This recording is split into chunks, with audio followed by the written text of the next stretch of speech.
L'Olympique Lyonnais, Manchester City, le FC Barcelone, le Bayern Munich, l'Atalanta, le Paris Saint-Germain, le Red Bull Leipzig ou encore l'Atlético Madrid, voici les 8 dernières équipes qui peuvent encore gagner cette Ligue des Champions cette année.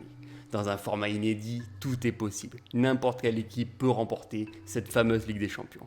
Mais au-delà des matchs, au-delà des hommes, ce sont surtout des hommes sur le banc de touche qui font la différence. Je vais vous présenter aujourd'hui dans cette vidéo le top 8 des meilleurs entraîneurs encore en lice en Ligue des Champions.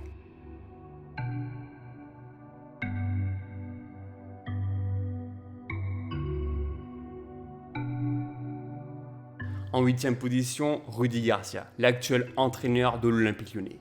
Arrivé dans un contexte délicat en remplacement de Silvinho, il n'a jamais fait l'unanimité auprès des supporters lyonnais. Il a d'abord essayé d'évoluer son système de jeu en 4-3-3, mais il s'est rendu compte qu'avec les faiblesses sur les côtés d'un Bertrand Traoré ou d'un Maxwell Cornet, ce n'était pas suffisant pour s'imposer dans les matchs. Du coup, il a essayé d'un petit peu évoluer la tactique en essayant de jouer en 3-5-2, mais avec un adversaire qui presse très haut. On se rend compte que cette composition évolue surtout en 5-3-2, très défensif. Ça a fonctionné contre la Juventus, il a réussi à garder ses cages inviolées au match aller et au match retour et a pu donc assurer sa qualification. Mais Rudy Garcia a encore du mal à adapter ses idées. Ses changements en cours de jeu sont insuffisants et il aura tendance à toujours rejeter la faute sur un élément externe plutôt que dans ses propres choix tactiques. La tâche va quand même s'avouer plus compliquée lorsqu'il va jouer contre Manchester City la semaine prochaine en quart de finale. En 7e position, Quique Sétienne, l'actuel entraîneur du FC Barcelone. Non, je n'ai pas fait exprès de mettre Sétienne 7e dans ce classement. Parmi les 8 restants, c'est probablement l'entraîneur qui a pris position de son nouveau poste le plus récemment. Comme Rudy Garcia, il est arrivé en cours de saison et on attendait un nouveau tournant au FC Barcelone. Lui qui avait quand même une bonne expérience au Betis, lui qui prônait le jeu offensif du côté sévillan.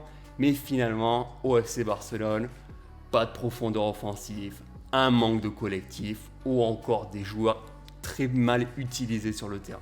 Le système Quique Sétienne connaît des limites.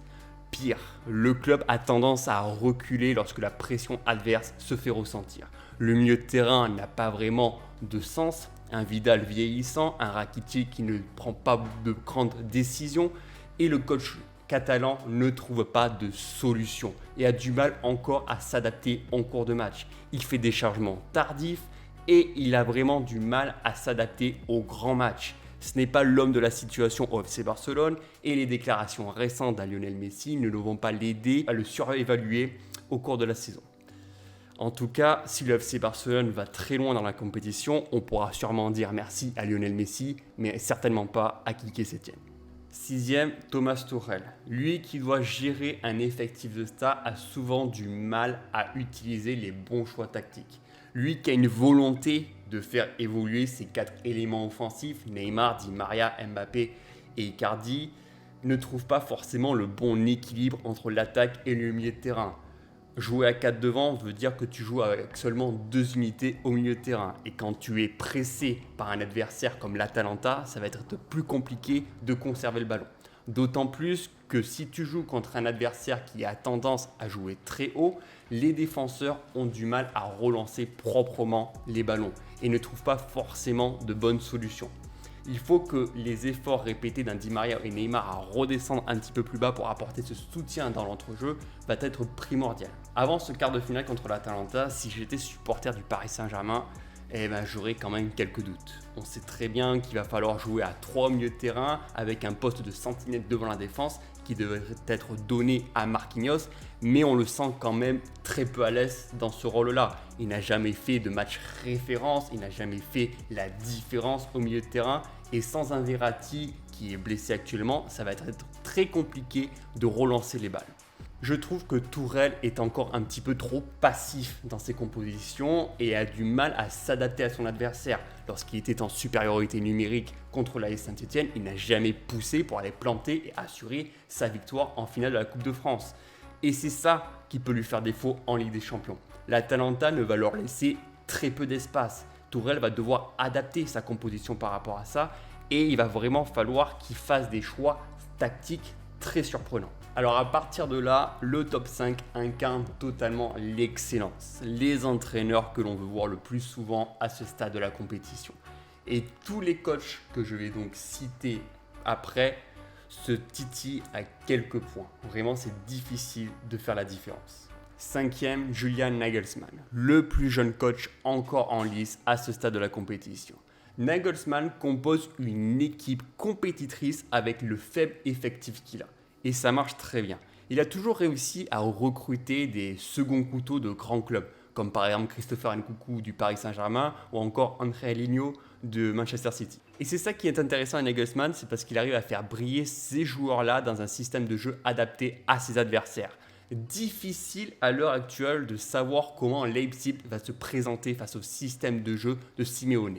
Nagelsmann va vraiment chercher toutes les faiblesses de son adversaire avant de se présenter jeudi prochain à Lisbonne. D'autant plus que Leipzig est privé de Werner qui a été recruté récemment par Chelsea et il faudra qu'il trouve notamment une alternative. Et pourquoi pas jouer avec un faux numéro 9 qui pourra être capable de redescendre sur le terrain et apporter un soutien numérique à cet entrejeu. Dans tous les cas, il faudra trouver des espaces contre la composition de Diego Simeone.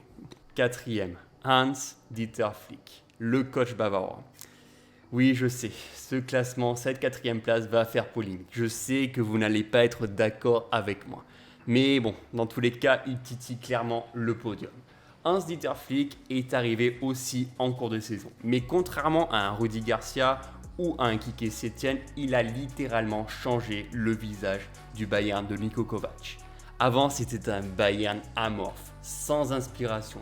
Aujourd'hui, c'est un Bayern offensif, appliqué et capable de tirer le meilleur de chacun de ses joueurs. À son arrivée, il a chamboulé tous les positionnements.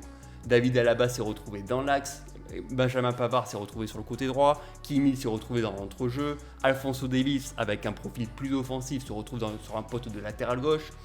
Tout est cohérent, tout est fluide.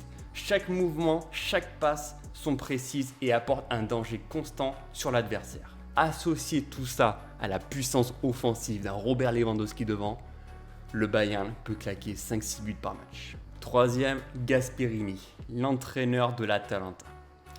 Gasperini, c'est clairement mon coup de cœur.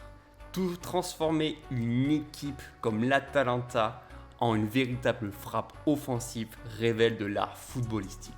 On a appris à connaître les joueurs. En début de saison, on n'en connaissait aucun. On ne pouvait même pas en citer 10. Aujourd'hui, on les connaît tous. Gasperini sait qu'il ne peut pas compter sur une individualité. Alors il a créé un collectif. Il a créé des joueurs toujours en mouvement sur le terrain, toujours là à proposer une solution au porteur du ballon.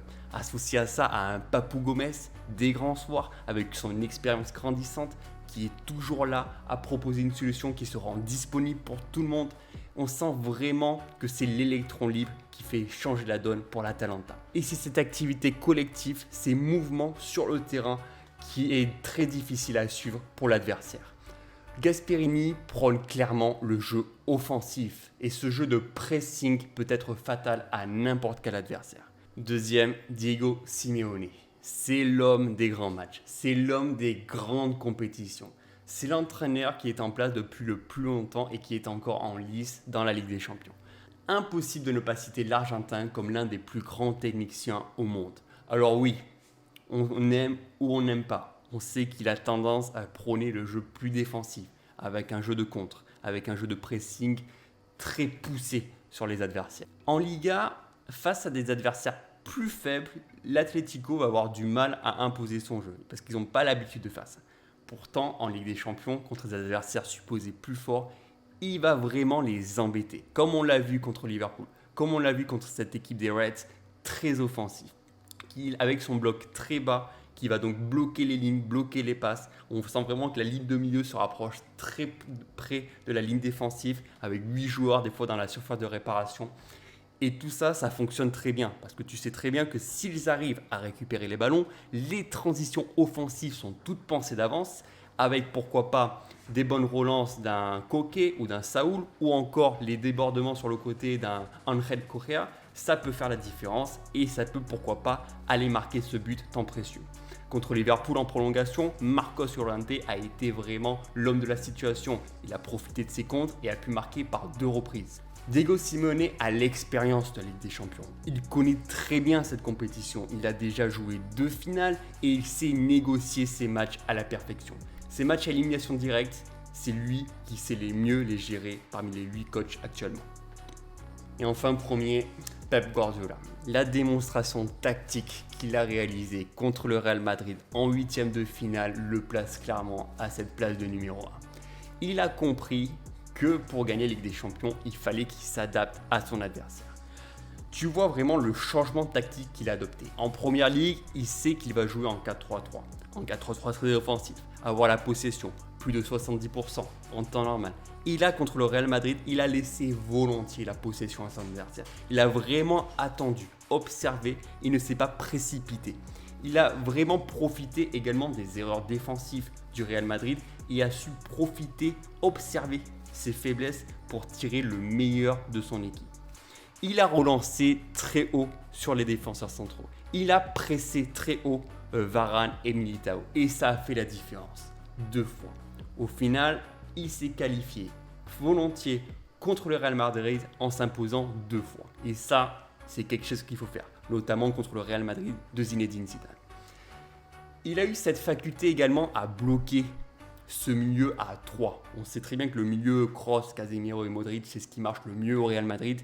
Et Pep Guardiola a toujours trouvé les solutions pour jouer le surnombre. D'abord en première mi-temps, en faisant redescendre Foden plus bas dans ce rôle de faux numéro 9, ou encore en faisant jouer Gabriel Jesus ou Sterling beaucoup plus bas pour apporter un milieu à 5 voire 6 joueurs parfois. Le Real a totalement été impuissant pendant 180 minutes.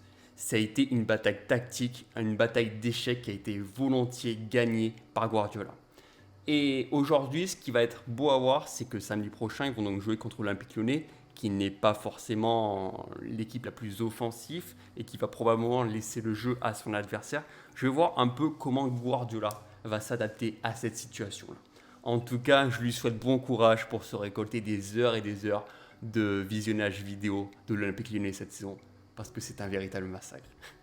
Merci à tous d'avoir suivi cette vidéo. N'hésitez pas à me dire ce que vous pensez de ce classement. N'hésitez pas aussi à me partager pour vous quel est le meilleur entraîneur encore en lice en Ligue des Champions. En tout cas, c'était un exercice assez intéressant à faire en voyant un petit peu les avantages et les faiblesses de chacun de ces entraîneurs encore en lice. Sur ce, je vous dis donc à très bientôt. N'hésitez pas, le premier match des quarts de finale, c'est mercredi, Paris Saint-Germain contre l'Atalanta. Allez, salut!